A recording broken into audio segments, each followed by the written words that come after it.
Hello students, welcome to Hiba Max 11th Standard Business Max Chapter 7 Exercise 7.28 question பார்க்கலாம். Babu sold some 100 rupees share at 10% discount and invested his sales proceeded in 15% of 50 rupees shares at 33. So Babu வந்து 100% ஷேர்ல இருந்து ஒரு சில number of ஷேர்ஸை எடுத்து discount விலையில வித்துட்டாரு. மொத்தமா விற்கல. Total share இப்போ 100 total share இருக்கு, இல்லை 40 ஷேர் இருக்குன்னா அதில் ஏதோ ஒரு அமௌண்ட் ஒரு 30 20 5 அதை 10% டிஸ்கவுண்ட்டுக்கு வித்துட்டு மறுபடியும் 15% ஆஃப் 50 ருபீஸ் ஷேர் வாங்கியிருக்காரு அட் 33. 50 ருபீஸ் தான் ஃபேஸ் வேல்யூ, மார்க்கெட் வேல்யூ வந்து 33, கம்மியான விலைக்கு 15%ல வாங்கிட்டாரு.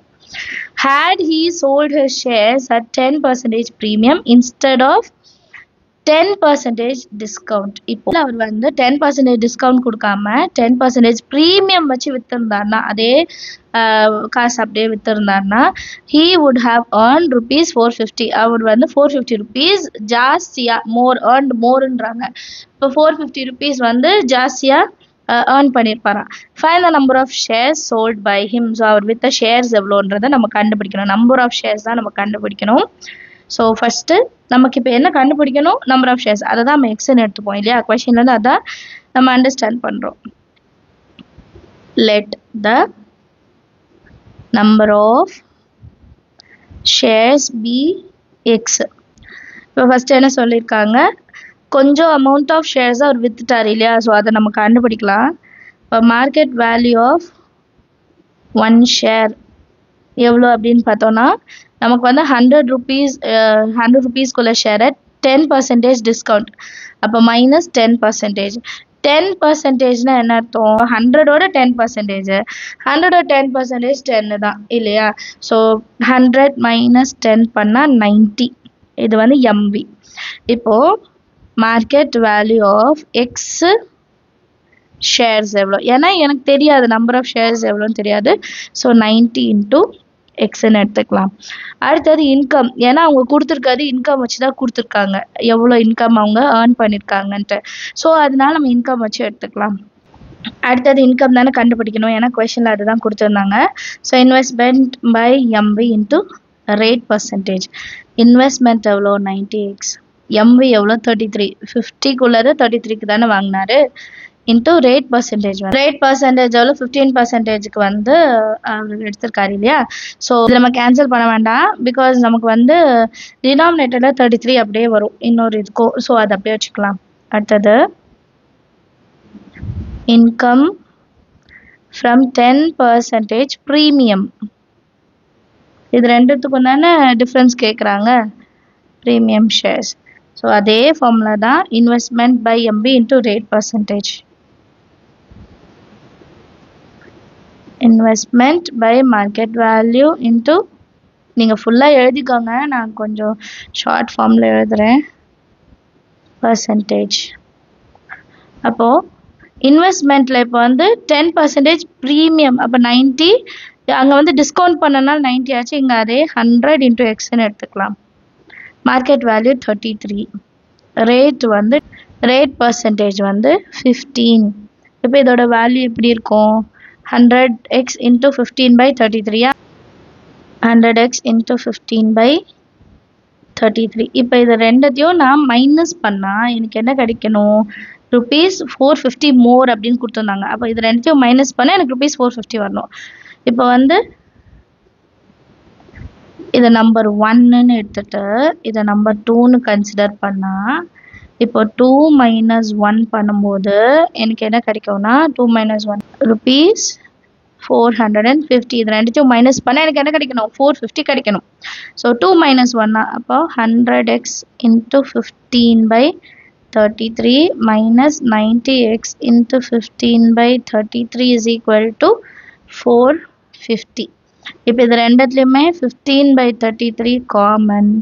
100x minus 90x is equal to 450. இப்போ 100லேருந்து 90 இதை வந்து அந்த சைட் போயிடும். ஃபர்ஸ்ட் இதை சால்வ் பண்ணிடலாம். இப்போ 10x இஸ் ஈக்குவல் டு 450. கீழே இருக்க 33 மேலே போயிடும், மேலே இருக்க 15 கீழே. 15 threes are 45. So 30. X is equal to 30 into 33 by 10. 10 cancel ana 3 threes are 99.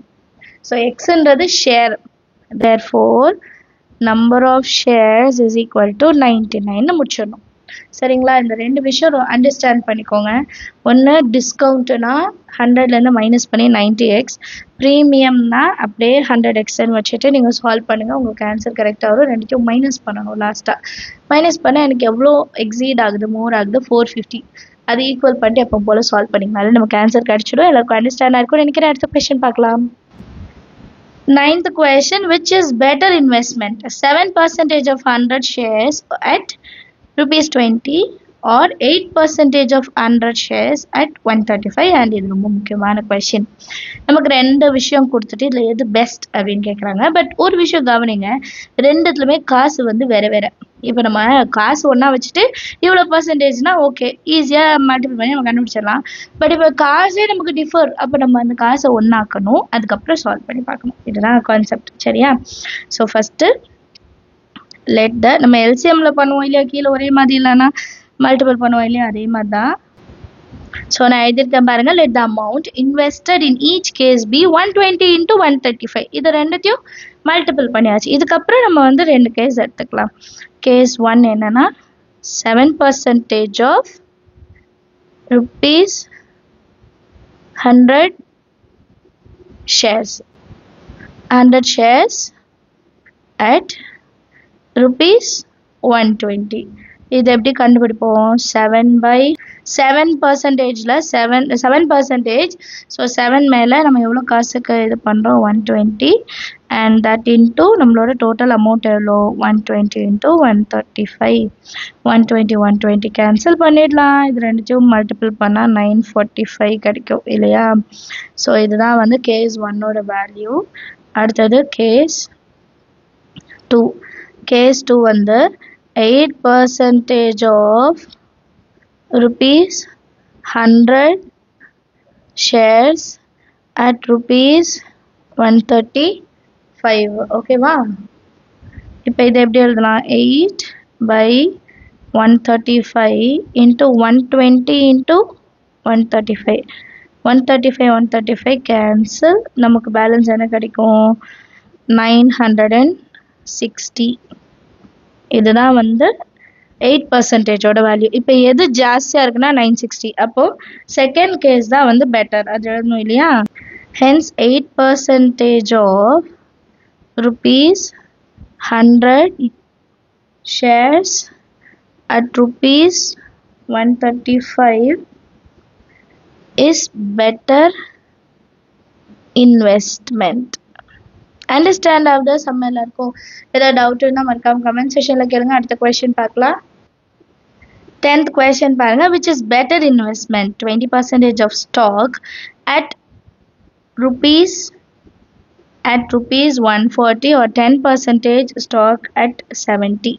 சரிங்களா? ஸோ இது ரெண்டுமே வந்து கொஷனில் கொடுத்துட்டாங்க. இதில் எது பெட்டர் இன்வெஸ்ட்மெண்ட் அப்படின்னு கேட்குறாங்க. லாஸ்ட் சம் சால்வ் பண்ண மாதிரி தான். இதுலேயே நமக்கு வந்து ரெண்டுமே டிஃபர். ஒன்று 140, இன்னொன்று 70. ஸோ நம்ம எப்படி எடுத்துக்கலாம்? Let the investment in each case be rupees 140 into 70. இதை வந்து ஜென்ரலாக ரெண்டுத்துக்கு இப்போ நம்ம எடுத்துக்க போகிறோம். கரெக்டாக? ஃபஸ்ட்டு கேஸ் 1 எடுத்துக்கலாம். கேஸ் 1 என்ன? Income from. லாஸ்ட் கொஷனில் நான் இந்த இன்கம் ஃப்ரம்னு எழுதிருக்க மாட்டேன், நீங்கள் எழுதிக்கோங்க. சரிங்களா? அது ஒன்றும் இல்லை, அது நம்ம இதை எடுத்து அப்படியே எழுதணும், அவ்வளோதான். 20% of stock at rupees 140. 20 same 20 by 140 into 70 into 140 இல்லையா? 140 cancel. 2 7s are 14 அந்த 2 0 கிடைக்கும் rupees. அடுத்த கேஸ் 2. இந்த கொஷனும் முக்கியமான கொஷின், ஸோ கவனமாக பார்த்துக்கோங்க. இதே மாதிரி எக்ஸாம்பிள் சம்மும் ஒன்று இருக்கும், அதையும் பார்க்கணும். கேஸ் 2 வந்து from income from 10% stock at 70. அப்போ நம்ம எப்படி எழுதுறது? பர்சன்டேஜ் மேலே நம்மளோட காசு வந்து 70 into same 70 into 140. இது ரெண்டு கேன்சல் ஆகிடும், 1400 தான் கிடைக்கும். அண்ட் ரெண்டுமே ஒரே வேல்யூ தான், எதுவுமே இன்க்ரீஸ் எதுவுமே டிக்ரீஸ் கிடையாது. ஸோ அதை எழுதிடலாம். ஸ்டேட்மெண்ட் எழுதியிருக்கேன். For the same investment both stocks fetch the same income, therefore they are equivalent shares அப்படின்னு எழுதிட்டா போதும். ரெண்டுமே டிஃபர் ஆகல இல்லையா, டிஃபர் ஆகுதா இதுதான் பெஸ்ட்னு சொன்னால் ரெண்டுமே ஈக்குவல்னால நம்ம ரெண்டுமே ஈக்குவல் அப்படின்னு சொல்லிடலாம். எல்லாருக்கும் அண்டர்ஸ்டாண்ட் ஆயிருக்கும்னு நினைக்கிறேன். இதே மாதிரி எக்ஸாம்பிள் சம்ஸும் இருக்கு, சீக்கிரமா அதையும் சால்வ் பண்ணி பார்க்குறேன். வேறு ஏதாவது டவுட் இருந்தால் மறக்காம கமெண்ட் செக்ஷனுக்கு கண்டிப்பாக இந்த வீடியோஸ்க்கெல்லாம் ஒரு லைக் பண்ணுங்க, அதுதான் நிறைய பேருக்கு இது கொண்டு போய் சேர்க்கும், என்னோட ரெக்வெஸ்ட் அது. தேங்க்யூ ஸோ மச் ஃபார் வாட்சிங்.